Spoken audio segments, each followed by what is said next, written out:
The Game of Life and How to Play It by Florence Scovel Shinn. Chapter 5, The Law of Karma and the Law of Forgiveness. Man receives only that which he gives. The game of life is a game of boomerangs. Man's thoughts, deeds, and words return to him sooner or later with astounding accuracy. This is the law of karma, which is Sanskrit for comeback. Whatsoever a man soweth, that shall he also reap. For example, a friend told me this story of herself, illustrating the law. She said, I make all my karma on my aunt. Whatever I say to her, someone says to me. I am often irritable at home when one day said to my aunt, who was talking to me during dinner, no more talk, I wish to eat in peace. The following day, I was lunching with a woman with whom I wished to make a great impression. I was talking animatedly when she said, no more talk, I wish to eat in peace. My friend is high in consciousness, so her karma returns much more quickly than to one on the mental plane.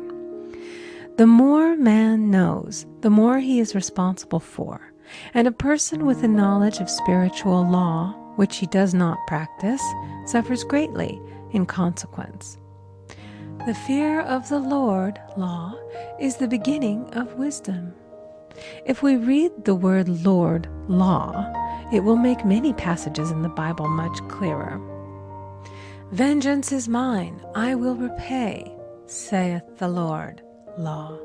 It is the law which takes vengeance, not God. God sees man perfect, created in his own image, imagination, and given power and dominion. This is the perfect idea of man, registered in divine mind, awaiting man's recognition. For man can only be what he sees himself to be, and only attain what he sees himself attaining. Nothing ever happens without an onlooker, is an ancient saying. Man first sees his failure or success, his joy or sorrow, before it swings into visibility from the scenes set in his own imagination. We have observed this in the mother picturing disease for her child, or a woman seeing success for her husband. Jesus Christ said, "And ye shall know the truth, and the truth shall make you free." So we see freedom from all unhappy conditions comes through knowledge, a knowledge of spiritual law.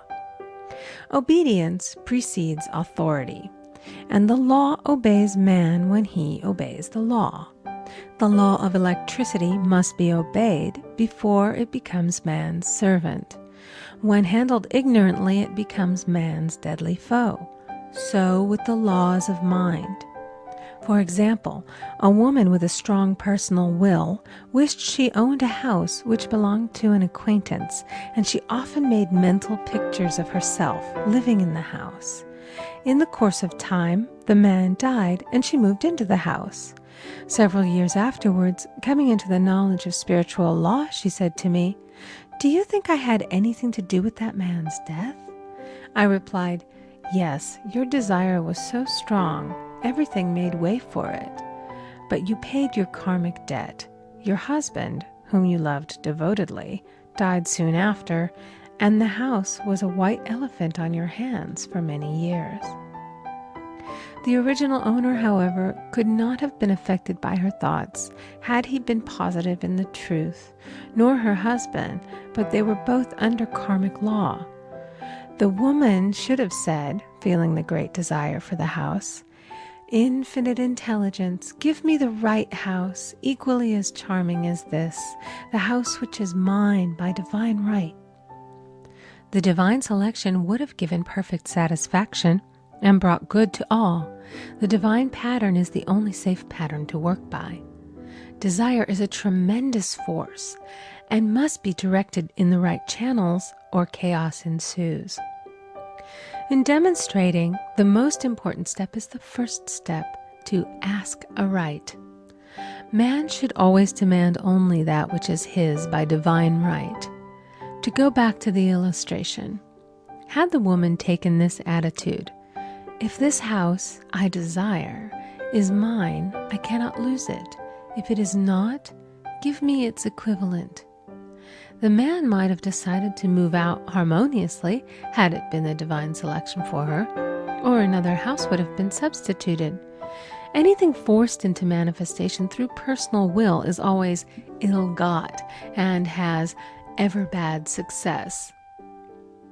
Man is admonished, "My will be done, not thine."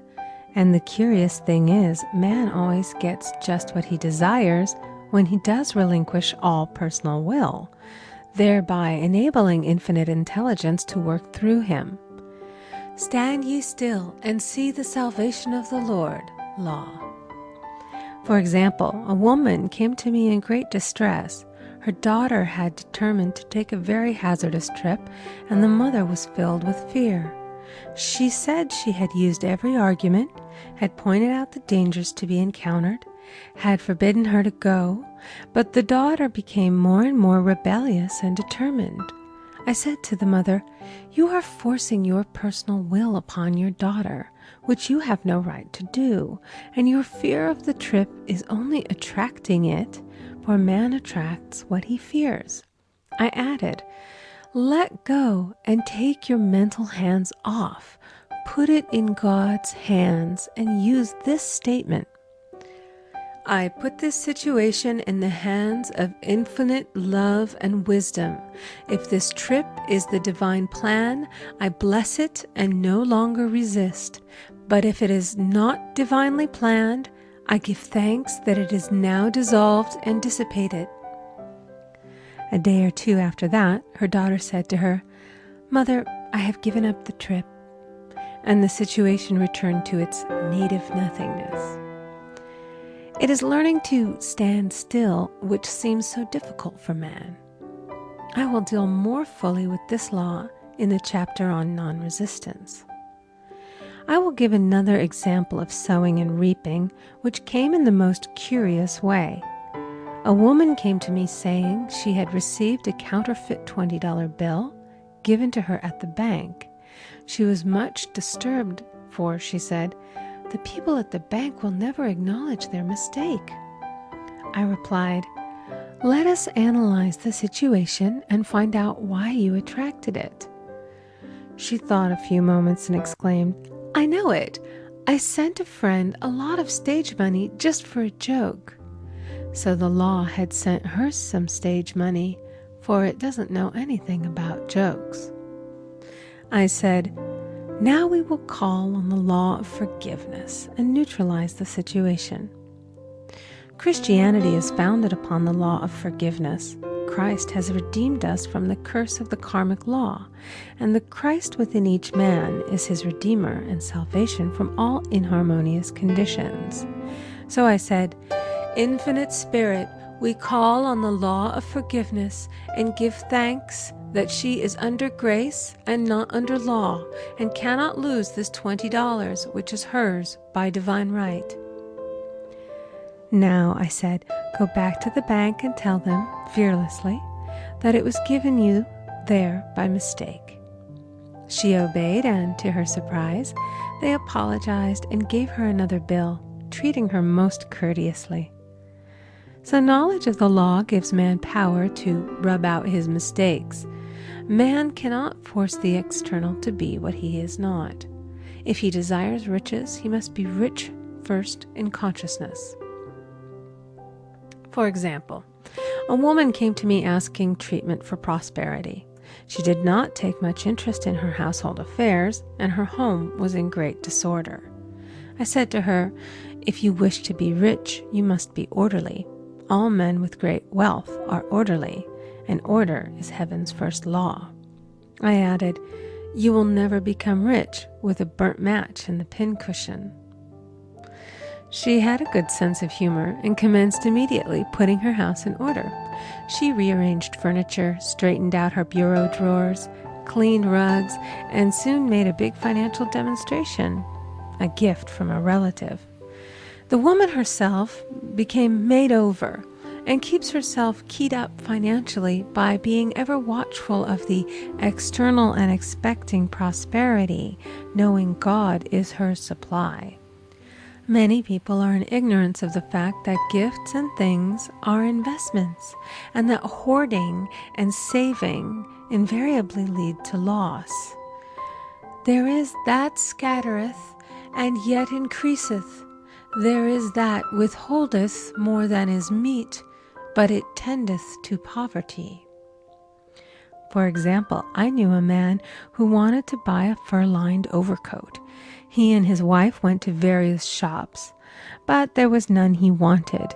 He said they were all too cheap-looking. At last he was shown one the salesman said was valued at $1,000, but which the manager would sell him for $500, as it was late in the season.